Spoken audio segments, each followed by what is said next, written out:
I can't brush aside the immense of mouse or mouse-like creature to enter at midnight by some way from here, but at morning there appears no sign of such entry.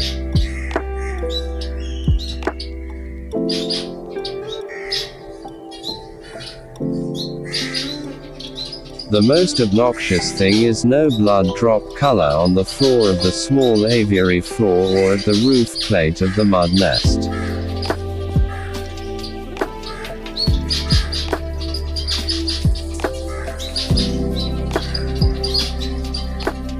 Then what is the cause? I am in dilemma.